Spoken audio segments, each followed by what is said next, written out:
नमो नमः. आजचा श्लोक आहे कोण काय इच्छिते याविषयीचा. मक्षिकावृणमिच्छन्ति धनमिच्छन्ति पार्थिवाः नीचः कलमिच्छन्ति वादमिच्छन्ति गर्वितः. याचा अर्थ असा आहे बघा, माशा ह्या जखम इच्छितात आणि तुम्ही पाहता नेहमी त्या माशा जखमेवरच बसत असतात, घाण जागेवर बसत असतात. राजे लोक पैशाची म्हणजेच धनाची इच्छा करतात, म्हणजे यानं त्या प्रकारे ते टॅक्स गोळा करतात आणि आपला राजदरबारचा खजिना भरवतात. त्यानंतर नीच माणसे नेहमी भांडण इच्छितात, कारण कलह म्हणजे भांडण, त्यांना भांडण केल्याशिवाय करमतच नाही. त्याच्यानंतर आहे गर्विष्ठ माणसे, तर वादविवाद घालतात नेहमी. माझ्याकडे हे आहे, तुझ्याकडे आहे का, या विषयावर तुला हे विषय माहीत आहे का, मला हा विषय माहीत आहे का, हे असं आहे, हे तसं आहे, असे यानं त्या प्रकारे नेहमी वादविवाद इच्छितात. माझं श्रेष्ठ, तू कसं नीच आहे, हेच पाहतात. म्हणजे गर्विष्ठ लोकांना अहंकार खूप असतो, त्यांना अहंकारी माणसं नेहमी वादविवाद घालतात. आणि भांडण लोक तर मग असतात. माणसाचे 3 प्रकारचे माणसं असतात माहिती आहे समाजामध्ये. कसे? एक नीच, एक मध्यम आणि एक उत्तम प्रतीचे असतात. सत्व रज तमसारखं सात्विक गुणाचे काही असतात, राजसिक गुणाचे, तामसिक गुणाचे पण काही असतात. तर ह्याच्यामध्ये नीच लोक जे असतात ना, ते खूप भांडण करतात. मला त्याच्यावरून एक कथा आठवते बघा.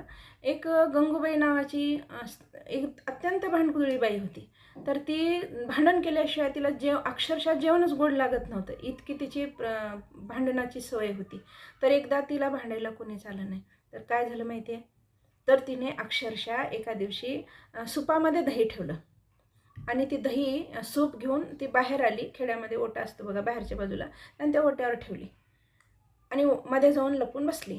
तेवढ्यामध्ये लोक येऊ लागले, जाऊ लागले, सगळे पाहत होते. परंतु लोकांना तिला काही म्हणावं तरी भांडण करते म्हणून कोणीच तिच्या नावाला गेलं नाही. पण एक भागूबाई आली, आठवण नाही येते तिनं चुकून, अगं गंगूबाई, सुपात दही कसं ठेवलीस ग?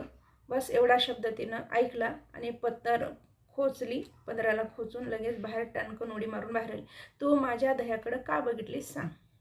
मी दही उन्हात ठेव, सुपात ठेव, तांब्यात ठेव, भांड्यात ठेव, तुला काय करायचं होतं? तू माझ्या दह्याकडं का पाहिलीस? एवढ्याच वादावरून ती आली, अक्षरशः एवढं भांडण केली, गच्ची धरली, तिला तिच्या डोक्यावरचं टोपलं टाकलं.